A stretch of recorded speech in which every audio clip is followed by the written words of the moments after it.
این روزا سوشی تو فضای مجازی سر و صدای زیادی به پا کرده و خیلی‌ها میگن که حداقل باید یک بار امتحانش کنید. اما سوشی از اون غذاهایی نیست که با یک بار امتحان کردن بگی وای این فوق‌العاده بود. پس قبل از اینکه سراغش بریم بیا یه نگاهی به انواع مختلفش بندازیم که اگه خواستی امتحانش کنی بدونی دقیقاً دنبال کدوم طعمی. و البته اینجوری اطلاعات عمومیت هم بالا میره و تو جمع‌ها بیشتر میدرخشی. با من باش. چی شد که سوشی جهانی شد؟ امروز میخوایم سفری داشته باشیم به شرق دور و خاستگاه اولیه سوشی. اگه تاریخچه این غذای شرقی برای شما هم جالبه همراه باشید. در آخر هم قراره با انواع سوشی آشنا بشیم تا بعد این تو منوی رستوران ها به راحتی انواع سوشی رو بشناسیم. سوشی در واقع برای اولین بار تو قرن دوم میلادی تو کشور چین ابداع شده. و قبل از اینکه یه غذا باشه یه روشی بوده برای نگهداری ماهی. یعنی تو اون دوره ماهی رو توی برنج قرار میدادن تا مدت طولانی تری سالم بمونه. و بعد موقع استفاده برنج رو دور می‌ریختن و ماهی رو استفاده می‌کردن. بعدها این روش به ژاپن وارد شد و ژاپنی‌ها با کمی تغییر برنج رو هم در کنار ماهی مصرف کردن. گفته میشه که تو اوایل قرن 17 فردی به نام ماتسوموتو یوشیچی به مخلوط برنج و ماهی ادویه و سرکه برنج رو هم اضافه کرده. و با این روش مدت زمان تهیه سوشی خیلی کوتاه‌تر شده و بعد سوشی‌های خودش رو با این روش به فروش رسونده. اوایل قرن 19 هم فرد دیگه‌ای به نام هانا یایوهی تغییر دیگه‌ای در سوشی ایجاد کرده و به جای اینکه ماهی رو در برنج قرار بده یه تیکه نازک از ماهی رو روی برنج ادویه‌دار قرار داده. با مهاجرت ژاپنی‌ها به آمریکا مصرف سوشی تو آمریکا هم رواج پیدا میکنه. و در سال 1906 اولین رستوران مخصوص سوشی تو محله ژاپنی‌های لس آنجلس با نام لیتل توکیو آغاز به کار میکنه. اگه تا اینجا سرگذشت این غذای شرقی براتون جالب بوده ویدیو رو لایک کنید تا بریم سراغ محتویات سوشی.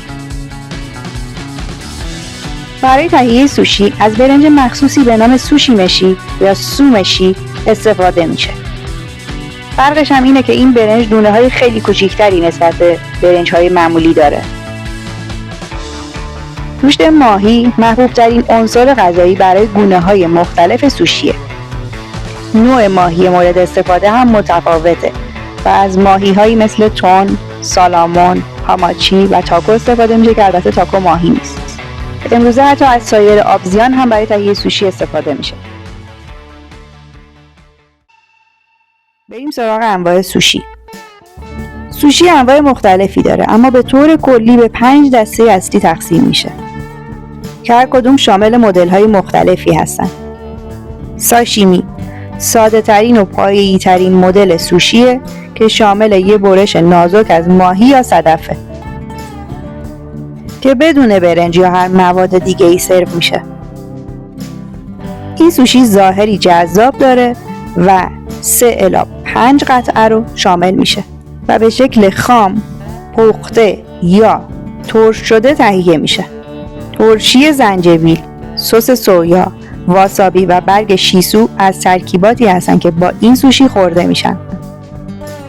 توی پرانتز بگم که واسابی ریشه گیاه واسابیه که مزه تند از نوع خردل داره و از اون برای تهیه سس سوشی استفاده میشه.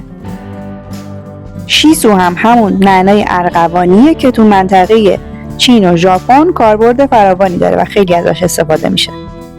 ساشیمی خودش به انواع مختلفی تقسیم میشه که 3 تا از معروف ترین هاش ماگورو، تاکو و ابی هستن.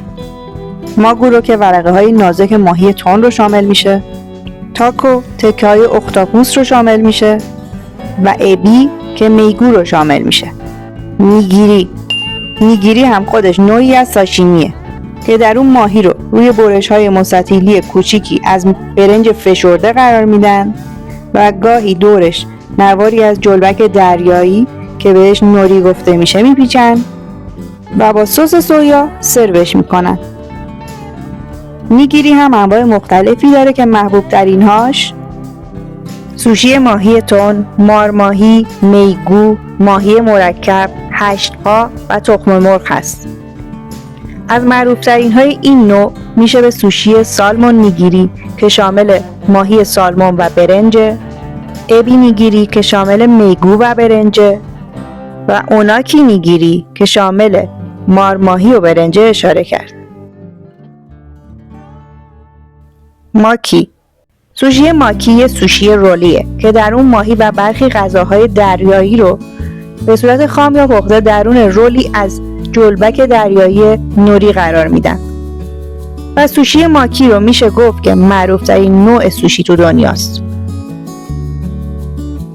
و مورد پسندترین انواعش هم عبارتند از سالمون ماکی که شامل ماهی سالمون، برنج، خیار و جلبک دریایی، اوناماکی که شامل ماهی تن، برنج، خیار و جلبک دریایی نوریه، تاکوماکی که شامل برنج، خیار و جلبک دریایی نوریه.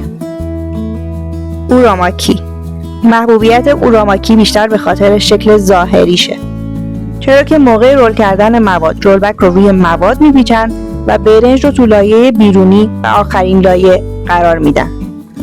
برای همین اکثر مردم دنیا که به خوردن جلبک عادت ندارن این مدل سوشی رو بیشتر ترجیح میدن.